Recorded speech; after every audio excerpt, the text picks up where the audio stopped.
Село Тодювци се намира в община Елена, в малка затворена долина, обградена от високи гористи хълмове на брега на река Веселина.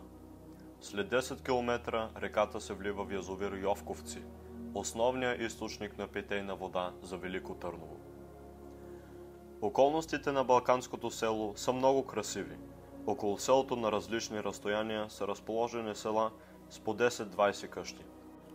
Мястото е било заселено още през средновековието. Счита се, че основите на Тодювци е положил през средата на 15 век преселникът дядо Тодю. Той си прави малка чобанска къща западно от местността Юрта.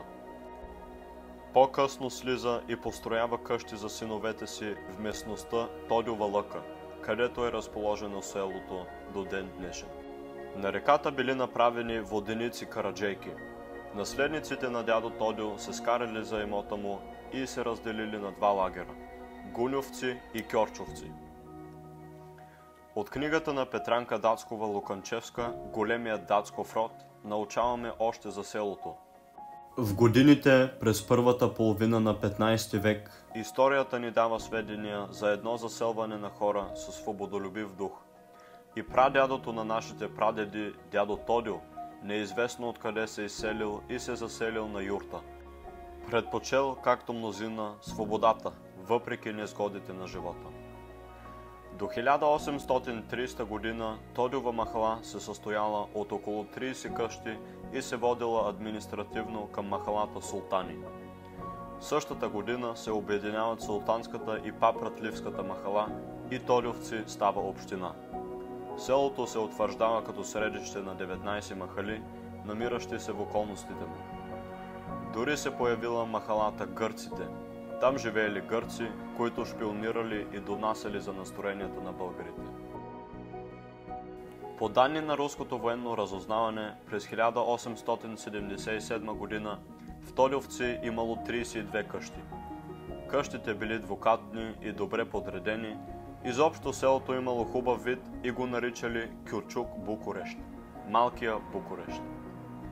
Една от къщите в Тодювци е на 200 години, друга пък е изградена през 1876 година и е принадлежала на еленския чорбаджия Димитър Иванов Стоянов. Особено внушителна е двоетажната къща на Коста Корбанов, народен представител на 6-то Велико народно събрание. Линк за неговата статия има в описанието. Населението в района се препитава с животновъдство, земеделие, дърводобив и горбечийство. Много мъже отивали градинари по други краища на страната и в Европа. Населението на селото взема дейно участие в Велчовата завера през 1835 година, като дава цели 22 жертви. На стената на камбанарията е залепена паметна плоча с имената на загиналите тогава. Зад камбанарията и между къщите е скрита църквата Успение на Пресвета Богородица, която е построена през 1858 година.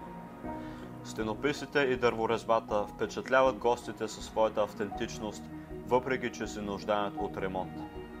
На големите църковни празници църквата се отваря и се отслужва богослужение.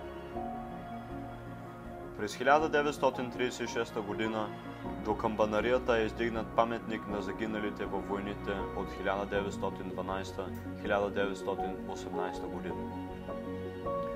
Интересно е, че княз Александър Батенберг посещава село Тодювци в годините на своето кратко управление след освобождението. В снагата на църковната камбанария е поставена паметна плоча от 1949 година с надпис: тук през 1880 година е посрещнат княз Александър Батенберг. Жив паметник са боровете в царската градина. Става дума за засадената в негова чест гора, наричана от местните хора Царската. Местното училище Христо Ботев отваря врати през 1853 година, а от 1858 учител в него става Сава Катрафилов, свещеник, революционер, член на щаба на Ботевата чета. На сградата на училището са поставени паметни плочи в чест на Йордан Ненов и Сава Катрафилов. На 24 октомври 1904 година се основава местното читалище Надежда. В новопостроена през 1968 година сграда се настанява домът за деца и юноши, преместен тук от град Елена. Ежегодният събор на селото се провежда през последната събота от месец август. Събират се около 100-120 човека. Освен с родовата среща, той е известен с футболния матч между отборите на село Тодовци и село Дрента, а вечерта завършва с програма на специално поканени музиканти, съпроводена от кръшни хора.